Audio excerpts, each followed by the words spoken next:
네, 시편 144편 15절까지였죠. 제가 아까 12절이라고 잘못 말씀을 드렸습니다. 15절까지의 말씀, 144편의 말씀 같이 교독하였습니다. 다른 시편도 그러하겠지만 시편 말씀을 읽고 준비하면서 말씀을 같이 읽으셔서 아시겠지만 찬양을 좀 많이 읊조리게 하는 그러한 말씀들이 있습니다. 반석이신 하나님을 찬양하는 그러한 찬송이 있죠. 나의 반석이신 하나님, 행하신 모든 것이 완전하십니다 하는 찬양이 있습니다. 또 오직 주만이 나의 반석 되시고 나의 구원 되시니, 그리고 또한 오직 주만이 나의 산성, 내가 요동치 아니하리라 하는 그러한 찬송도 있습니다. 또한 그 밑에 있는 말씀에도 사람이 무엇이간데 주께서 저를 생각하시며 인자가 무엇이간데 저를 권고하시나이까 하는 그러한 가사를 담은 찬송도 있습니다. 이 144편의 시편을 통해서 저자는 완전하신 그 하나님에 대해서, 그리고 그러한 하나님이 나의 구원 되심을 찬송하고, 그러면서 또한 한편 질문이 생기는 것은 과연 내가 무엇이길래 완전하신 하나님이 나의 반석이 되고 구원이 되어 주시는 것일까 하는 그러한 깊은 묵상이 담겨 있는 시편입니다. 다윗과 같이 저 여러분들에게도 그러하지 않습니까? 기도하는 중에 하나님 앞에 한참을 이것저것을 간구하였는데, 저는 때때로 그런 생각이 들더라고요. 간구는 하고 있는데 하나님이 굳이 내 기도를 들으실 필요가 있을까 하는 그런 엉뚱한 생각이 머리에서 들 때도 있었던 것 같습니다. 오늘 말씀에 보면 다윗은 자신의 인생에서 여호와 하나님이 반석과 같았다라고 찬송하고 있습니다. 반석, 견고하고 흔들림이 없는 아주 든든한 이미지를 생각하게 하는 그러한 단어입니다. 다윗에게 있어서 여호와 하나님은 늘 반석과 같았다라고 고백하고 있습니다. 모든 것이 변하고 사람의 마음도 바뀌고 어제의 친구가 오늘의 대적이 되고 신뢰했던 그러한 신하들이 배도자가 되며 사랑했던 아들이 반역을 일으키는, 그 무엇도 온전히 의지하고 기댈 수 없었던 그러한 삶 속에 있었지만, 그러나 여호와 하나님만큼은 다윗에게 변하지 않는 견고하고 믿고 의지할 수 있는 그러한 견고한 반석이 되어주셨다라고 고백하고 있는 것입니다. 아이들을 보고 있으면 이제는 친구들을 너무나 좋아하는 그러한 때를 지나고 있는 것 같습니다. 매일 만나서 똑같은 친구를 매일 만나서 놀고 있어요. 아침부터 밤까지 놀고 또 놀고, 친구가 세상의 전부인 양 좋아라 했다가 어떤 날은 나가지 않고 집에 그냥 가만히 있길래 어쩐 일로 집에 있는지 물어보면 그 친구랑 이제는 안 놀겠다고 합니다. 손절했다고 하더라고요. 요즘 말로 손절했다 그렇게 얘기를 합니다. 절교했다는 뜻이거든요. 이제 다시는 안 만나고 안 놀 거라고, 그 녀석 이름은 꺼내지도 말라는 듯이 저에게 그렇게 얘기를 하는데요. 그게 며칠이나 갈까요? 아들 인스타그램을 보면 또 같이 좋아라 웃으면서 사진 찍고서 올려놓고, 언제 그들이 손절을 했는지 싸웠는지 알 수 없는 그러한 사진들이 또 올라옵니다. 아이들만 이렇게 변덕이 심하겠습니까? 저 여러분도 그렇지 않습니까? 더우면 덥다고, 또 조금 추우면 춥다고, 에어컨을 틀라고 했다가 또 꺼달라고 하시고, 이렇듯 변덕이 심한 우리들과는 달리 하나님은 반석 같은 분이시다라고 다윗은 고백하는 것이죠. 다윗이 특별히 여호와 하나님을 반석이라고 찬송하는 이유, 도무지 분별하기 어려운 상황에서 여호와 하나님은 다윗의 손을 이끄시어 능히 이길 만한 전쟁을 이끌어 가도록 하셨고, 대적들을 죽이시고 승리를 맛보게 하셨기 때문이라고 오늘 말씀은 우리에게 보여줍니다. 거대해 보이고 내 힘으로 어떠한 방법조차도 쓸 수 없다고 그렇게 여겨질 때에 골리앗과 같은 그러한 장수가 크게 외치고 있는 그러한 상황 속에서 여호와 하나님은 용기를 주시고 싸우게 하시고 이기게 하시니, 다윗의 생각에 과연 이길 수 있을까, 감당할 수 있을까 하는 염려와 의심의 생각이 들만한 그때에 역시나 하나님, 상대가 어떠함과 관계없이 견고하게 변하지 않으시며 다윗에게 든든한 반석이 되어주셨다는 것입니다. 변하지 않으시고 변덕이 없으시니 오직 끝까지 신뢰할 분을 찬양함이 반석이라는 단어로 노래를 하고 있는 것이겠죠. 2절에서는 여호와 하나님이 요새가 되어주시고 다윗이 위기 속에 언제나 피할 바가 되어주셨음을 노래하고 또 산성이 되어주시니 다윗을 뛰어넘으려 하는 자들이 있을지라도 결코 넘지 못한다라고 노래하고 있습니다. 사울왕이 아무리 다윗을 죽이려 해도 산성 대신 그 하나님으로 인하여서 넘지 못했고 치밀한 계획으로 오랜 시간 준비했던 아들 그 압살롬의 반역의 계획도 하나님이 택하신 다윗을 넘어설 수가 없었습니다. 오랜 세월 다윗과 희노애락을 함께하였던 그 최측근들 요압과 아비아다 제사장이 다윗이 힘을 쓰지 못하고 침대에 누워있을 때에 아도니아와 도모하여서 솔로몬을 제껴버리고 왕이 되려고 그렇게 계략하였지만 이러한 인생의 모략들이 산성 대신 다윗의 산성 대신 하나님을 넘을 수가 없었다는 것입니다. 이처럼 다윗을 사랑하시는 하나님은 혼돈 가운데 절망스러운 상황 속에서 다윗을 버리지 아니하시고 건져주시는 분이었음을 찬송하고 있습니다. 저와 여러분들도 이처럼 하나님을 노래하고 있습니까? 반석, 요새, 산성, 방패가 되어주시는 그 하나님을 날마다의 삶 가운데에서 경험하면서 찬송하는 삶을 살고 있습니까? 이러한 하나님이 함께 하시니 또한 앞으로 부딪히게 될 여러 고단한 상황들 속에서도 능히 보호하시고 인도하실 줄을 믿음으로 살아내는 강성의 모든 성도들 되시기를 이 시간 소망합니다. 다윗이 이처럼 여호와 하나님을 찬송하다가 반석이 되어주시고 요새가 되어주시고 산성과 방패가 되어주신다는 그 하나님을 찬송하다가 문득 3절과 같은 생각이 들었습니다. 왜 하나님은 나의 반석이 되어주시는 걸까? 3절 말씀이죠. 여호와여, 사람이 무엇이기에 주께서 그를 알아주시며 인생이 무엇이기에 그를 생각하시나이까? 다윗이 그의 평생에 도움이 되시는 그 하나님의 크신 은혜에 감사하다가 도대체 내가 무엇이길래 전능하신 하나님이 나를 알아주시고 나를 생각해 주시고 나의 반석이 되어주시는가 하는 그러한 질문에 봉착하게 된 것입니다. 그렇지 않습니까? 어린 시절 60명 중에 한 명일 뿐이었던 저를 제 이름을 불러주시는 그 선생님에게 감사하고 감격하면서 그 심부름 시켜주심을 영예로 알고 뛰어다녔던 그 어렸을 때의 기억이 있습니다. 그 정도에도 저는 충분히 감격할 수 있습니다. 제가 살고 있는 서대문구 구청장이 저를 몰라주고 서울시장이 저를 몰라주는 것 전혀 섭섭하지 않고 당연하다고 그렇게 생각하고 있습니다. 그냥 강성교회 함께하는 이 성도분들이 저를 알아주시고 또한 우리 담임 목사님께서 저를 알아주시니 그것으로 지금 충분하게 생각을 하거든요. 더 유명하고 더 높으신 분들이 저를 알아주지 못하는 것에 대해서 한치의 아쉬움도 없습니다. 그런데 그렇게 욕심이 없는 저를 이 모든 천지 만물을 창조하신 하나님이, 전능하신 하나님이 내가 뭔데 도대체 왜 나를 보호하시고 건지시는 것일까? 왜 하나님의 그 백성들을 주목하시는 것일까? 그런 질문이 다윗에게 던져진 것입니다. 그러면서 인생이 가진 가치가 무엇인지를 생각해 봅니다.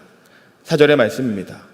사람은 헛것 같고 그의 날은 지나가는 그림자 같으니이다. 고난과 어려움을 통과하면서 그 가운데 은혜를 경험하였고 감사와 기쁨으로 살아낸 그 다윗의 인생, 뒤돌아보면서 참으로 가치 있는 삶이었다라고 생각하던 그러한 차였으나 그가 이루어낸 그 업적이 그가 한 나라의 왕이 되었음이, 하나님이 다스리시는 그 나라의 왕으로 세움받았음이 참으로 대단하다고 여기던 순간에, 그러나 그것이 궁극적으로 무슨 의미가 있는가라고 생각되었던 것이 아닐까 여겨집니다. 마치 솔로몬이 전도서를 통해서 헛되고 헛되며 헛되고 헛되니 모든 것이 헛되도다 라고 하였던 것과 같은 그러한 고백의 말씀이 아니겠습니까? 인생은 결국에는 헛것과 같다. 너무도 고통스러웠던 순간이나 너무나 기쁘고 감사했던 순간, 그러한 순간들이 있었지만 그저 시간이 지나면 그 순간이 이 세상에 무슨 의미가 있는지 아무도 기억하지 못하는 그러한 일들이 되어버리고 그저 아무 일도 없었다고 해도 무방할 것만 같은 그림자와 같다라고 말하고 있는 것이죠. 그런 그림자와 같은 인생, 그림자와 같은 다윗을 여호와 하나님은 왜 그렇게 챙기시고 생각하시는가 그렇게 묻고 있는 것입니다. 이후의 말씀에서는 그러한 질문 가운데에서 여호와 하나님이 어떻게 이스라엘의 역사 속에서 나타나셨는지를 다윗이 묵상하고 있습니다. 5절부터 11절까지의 말씀으로 특별히 이스라엘의 출애굽의 역사를 통해서 드러난 하나님, 여호와 하나님을 찬송합니다. 5절에 보니 여호와 하나님은 모든 하늘을 들이우시는, 모든 하늘을 주관하시는 크고 높으신 분인데 그분이 강림하셔서 산들에게 접촉하여 연기를 내신다라고 말씀합니다. 출애굽기 19장에서 여호와 하나님이 이스라엘 백성들에게 접촉하기 위해서 하나님의 말씀을 주고 하나님의 법을 주어서 그 백성들이 온전한 하나님의 백성으로 살아가도록 하기 위해서 강림하시는 장면이 있습니다. 시내산에 연기가 가득한 그 주의 임재 속에서 또한 우레와 번개를 동반한 빽빽한 구름은 여호와 하나님의 위엄을, 오직 유일하신 경외의 대상이 되시는 여호와 하나님 되심을 보여주는 그러한 장면입니다. 6절의 말씀이 드러내는 번쩍이는 번개, 주의 위엄이 이스라엘의 원수들을 흩으시고 감히 여호와 하나님께 도전할 자들이 없음을, 적수가 될 자가 없음을 노래합니다. 이러한 여호와 하나님의 임재 속에서 모세는 십계명을, 율법을 받았습니다. 이러한 율법을 하나님은 왜 주시는 걸까요? 하나님의 법을 통해서 하나님의 백성으로 삼으시기 위함입니다. 여호와 하나님은 자신의 백성을 구원하시는 분이라는 것을 이 율법을 주는 것을 통해서 가르쳐 주시는 것이죠. 7절의 말씀처럼 주의 능력의 손을 펴시어 큰 물에 수장되지 아니하도록 하나님은 홍해를 가르시고 이스라엘 백성을 추격하는 애굽, 그 이방인들을 오히려 홍해에 수장시키셔 그렇게 이스라엘 백성들을 구원하셨던 하나님을 기억하고 노래하고 있습니다.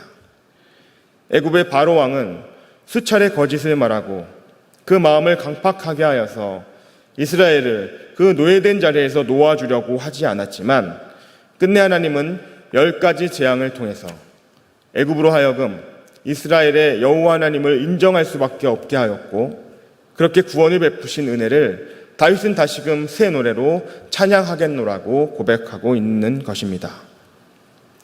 이러한 묵상을 통해서 다윗은 하나님을 이스라엘의 왕들에게 구원을 베푸시는 분이라고 또한 정의하고 노래합니다. 다윗을 해하려 했던 수많은 칼들로부터 구원하신 분, 그분은 다른 어떤 이들의 하나님이 아니라 바로 택하신 이스라엘의 하나님이시다라고 노래하고 있습니다. 여전한 세상 속에서, 여전히 이방인들이 활기하는 그러한 세상 속에서, 거짓이 난무하는 세상 속에서 다윗은 하나님이 역사 속에서 해오셨던 그 일, 이스라엘을 건지시고 구원하시는 그 일을 다시금 행하여 주시기를 노래하는데 이는 바로 여호와 하나님이 다윗과 이스라엘의 하나님이시기 때문이라는 것이죠. 그림자와 같은, 헛것과 같은 그러한 인생일 뿐인 이스라엘, 다윗을 구원하시는 하나님, 왜 그러시는 건가요? 앞선 그 질문에 대한 답은 여호와 하나님이 여호와 하나님 자신의 이름을 위해서 그렇게 하신다는 것입니다. 시편 23편 3절의 말씀입니다. 내 영혼을 소생시키시고 자기 이름을 위하여 의의 길로 인도하시는도다. 온 천지 만물을 창조하신 하나님, 이 세상 만물의 주관자이시며 주인이신 분은 여호와 하나님 바로 그분이시고 하나님은 그러하시기에 자신의 영광을 위해서 모든 피조물이 하나님의 이름을 찬송하기를 기뻐 받으십니다. 그러나 이 완전한 창조의 세계에 사탄은 죄를 심었고 하나님의 형상이라는 인생들은 하나님을 떠나 죄의 길을 따르며 우상을 섬기며 하나님의 다스림이 아니라 공중 권세를 잡은 사탄의 권세 아래에서 신음하며 살고 있는 것입니다. 그러하니 하나님은 이 죄된 세상 속에 다시금 온 세상을 구원하시기 위해 하나님의 백성을 택하시고 하나님의 사람을 부르시고 그를 통해서 하나님의 살아계심이 전하여지기를, 하나님의 다스리심이 다시금 이 땅 가운데 나타나기를 위해서 그렇게 그의 백성들을 사용하시는 것입니다. 창세기 15장에서 여호와 하나님은 아브라함에게 나는 내 방패요 너의 지극히 큰 상급이니라 라고 말씀을 하십니다. 그리고 아직 자식이 없는 아브라함에게 하늘의 뭇별과 같이 셀 수 없도록 많은 자손을 주리라고 약속하십니다. 이 약속을 아브라함이 믿으니 하나님은 이를 의롭게 여기십니다. 그리고는 이 약속, 땅과 기업의 약속에 대해서 스스로 아브라함과 계약을 맺는 장면이 나옵니다. 아시는 것처럼 아브라함이 짐승을 쪼개서 두었을 때 여호와의 불이 그 쪼개진 짐승의 사이로 지나가는 그러한 말씀들을 여러분은 아실 것입니다. 여호와 하나님은 아브라함에게 복을 주겠다, 기업을 주겠다 했으면 그것으로 족할 터인데 굳이 이렇게 당시 고대 근동 사람들이 행하던 방식으로 그 행하던 계약의 방식을 취하며 징표를 삼으시는 이유가 무엇이겠습니까? 그것은 아브라함이 잊지 않도록 하기 위함입니다. 여호와 하나님이 반드시 이루시는 하나님임을 아브라함에게 알게 하기 위함입니다. 신실하신 하나님이신 자기의 이름을 아브라함에게 온전히 알도록 하기 위함이라는 것입니다. 신명기 4장 37절부터 40절의 말씀을 제가 읽어드리겠습니다. 여호와께서 내 조상들을 사랑하신 고로 그 후손인 너를 택하시고 큰 권능으로 친히 인도하여 애굽에서 나오게 하시며 너보다 강대한 여러 민족을 내 앞에서 쫓아내고 너를 그들의 땅으로 인도하여 들여서 그것을 내게 기업으로 주려 하심이 오늘과 같으니라. 그런즉 너는 오늘 위로 하늘에나 아래로 땅에 오직 여호와는 하나님이시요 다른 신이 없는 줄을 알아 명심하고 오늘 내가 내게 명령하는 여호와의 규례와 명령을 지키라.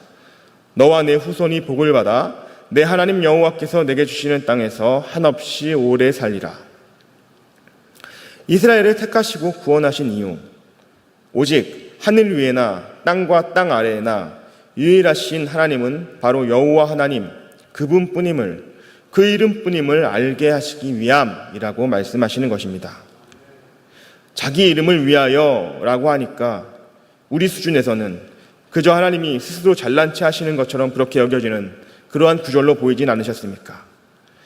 하나님이 자기 이름을 위하여라고 하시는 것은 세상을, 온 천지 만물을 창조하신 하나님이 그 천지 만물을 그저 심심해서 창조하신 것이 아니라는 것을 가르쳐 주시는 것입니다. 아무 애정도 없이 그저 심심풀이로 창조한 세상이라면 왜 그토록 하나님의 이름을, 하나님 자신의 이름을 온전히 순종하면서 따르지도 않는 이스라엘 백성들에게, 그 인생들에게 굳이 알려주려고 하겠습니까? 마음에 안 들면 꾸깃꾸깃 찌그러뜨려서 버려버리면 끝이 날 일입니다. 이렇게 말하는 사람들이 있습니다. 하나님이 온 천지 만물을 창조하신 것은 믿는다. 정교하고 세밀한 과학 법칙들이 유지되고 수많은 생명체가 각각의 모습으로 살아가는 것을 보면 하나님이 존재하시는 것을 부정하는 것이 잘못된 것 같다. 그렇지만 하나님은 거기까지일 뿐이지 창조 후에 세상의 역사 속에서 전혀 관여하지는 않는다. 관여하지는 않으시는 것 같다. 그렇게 생각하는 것입니다. 정말 그럴까요? 오늘 시편 저자인 다윗의 노래에서 하나님은 하나님의 택한 백성들을 통해서 하나님의 뜻을 드러내시고 하나님의 놀라운 일들을 행하심을 증거하고 있음을 보게 됩니다. 헛된 인생, 흙으로 돌아갈 육신, 아무도 기억 못할 그림자 같은 육신의 삶의 한정됨이 아니라 하나님이 하나님의 이름을 온 세상에 전하시고 영원한 하나님의 나라가 있음을 그의 백성들을 통해서 나타내는 것, 그것이 바로 하나님께 영광을 돌리는 하나님의 이름을 위한, 그 이름을 높이는 위대한 삶이 됨을 말씀 안에서 깨닫게 되는 것입니다. 다윗은 그러한 하나님의 이름, 하나님의 영광을 위해서 악인들이 팽만한 그곳에서 그의 백성인 자신을 다시금 구원해달라고, 건져달라고 기도합니다. 이방 열국은 스스로 통치자가 되어서 스스로 높아지기 위해서 자신들의 탑을 쌓고 자신들의 성을 짓고 다른 이들의 것들을 또한 빼앗아서 그 악한 일들을 다시금 반복하는 것에 열심이지만 다윗은 어떠하였습니까? 다른 열방이 추구하는 그러한 것이 아니라 하나님의 성전을 지을 수 있기를 사모하였습니다. 다윗을 통해서 이스라엘을 다스리는 하나님의 이름이 만방에 높여지기를 원하였던 것입니다. 우리가 해야 할 일도 이와 같아야 하지 않겠습니까? 세상 사람들은 저마다 자신의 집 짓기에 열심이지만 우리는 몸된 교회를 세워가는 일, 하나님의 성전으로 살아가며 힘쓰며 주의 이름을 전해야 하지 않겠습니까? 성도의 인생은 그림자가 아닙니다. 성도의 삶은 헛되지 않습니다. 성도는 영원한 하나님 나라의 복을 받은 자들이기에 헛되지 않습니다. 12절에서 15절은 이러한 주의 백성들에 대해서 노래합니다. 주의 백성들의 자녀들, 후손들은 장성하게 될 것이다 라고 합니다. 악한 세상 속에서 휘둘리면서 그 세상이 주는 두려움에 쫓겨 살아가는 허탄한 인생이 아니라 장성한 나무와 같이 하나님의 말씀 가운데 견고하게 서서 굳건한 삶을 살아가게 될 것을 노래하고 있는 것입니다. 그뿐이 아닙니다. 이들은 궁전이 아름답게 다듬어진 그 모퉁이돌과 같을 것이라고 합니다. 건물을 세워나가는데 모퉁이돌의 역할은 자주 들어보셨을 것으로 알겠습니다. 얼마나 그 역할이 중요한 역할입니까? 하나님의 나라를 위해서 너무도 귀하게 쓰임받는, 외모를 치장하는 일에, 자신을 자랑하는 일에 바쁜 그러한 세상의 딸들과는 달리 하나님의 이름을 드러내는 일에 낮은 곳에서 섬기고 헌신하는 주의 나라의 아름다운 딸들로 부름을 받은 삶, 그것이 바로 헛되지 않은 그러한 삶이라는 것입니다. 성도의 국간 또한 부족함이 없습니다. 가득합니다. 양과 소와 목축하는 모든 것들이 들에서 크게 번성하고 있습니다. 주의 말씀에 순종하고 하나님을 경외하는 자들, 성도들의 삶에 하나님은 언제나 부족함이 없이 채우시고 있습니다. 도무지 내 안에서는 해결할 수 없는 결핍들이 주님의 때에, 예비한 때에 그 채워지면서 세상 그 누구보다 부요한 자임을, 하나님이 돌보시는 자임을 다윗도 그의 인생 속에서 깨달아 노래하듯이 저와 여러분도 동일한 찬송을 그렇게 하나님께 올려드려야 하지 않겠습니까? 144편의 다윗의 노래는 오직 성도들만이 알 수 있고 부를 수 있는 노래입니다.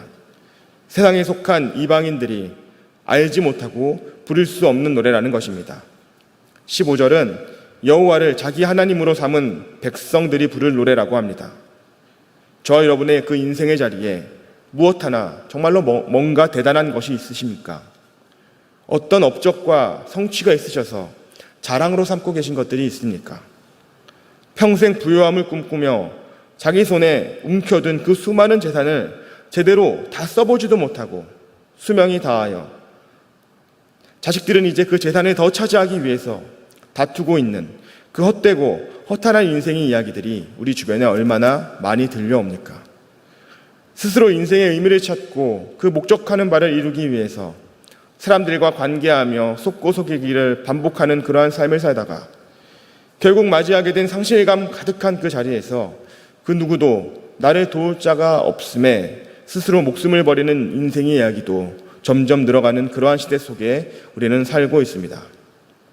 그러나 우리는 이러한 그림자의 그 허탄한 인생을 사는 자들과 다르다고 오늘 말씀은 우리에게 선언하고 있습니다. 저 여러분의 반석이 되시고 요새가 되시고 산성이 되시는 하나님이 우리를 건지시기 위해 항상 주시하고 있다고 말씀합니다. 이 땅에서의 우리의 삶은 결코 헛되지 않으며 하나님 나라의 회복을 위해서 하나님이 자기의 이름을 위하여 사용하시는 택함받은 존귀한 인생이라고 말씀하시는 것입니다. 지금 살아가고 있는 그 상황들이 조금 어려우십니까? 하는 일이 잘 안 돼서 두려움이 몰려오는 상황 속에 계십니까? 가족 안에 화목하지 못하고 다툼이 있고 평안이 없는 그러한 갈등으로 힘겨운 시절을 혹시 보내고 계십니까? 다시 한번 우리 10절과 11절의 말씀을 같이 읽어보겠습니다. 주는 왕들에게 구원을 베푸시는 자시오 그의 종 다윗을 그 해하려는 칼에서 구원하시는 자신이이다. 이방인의 손에서 나를 구하여 건지소서.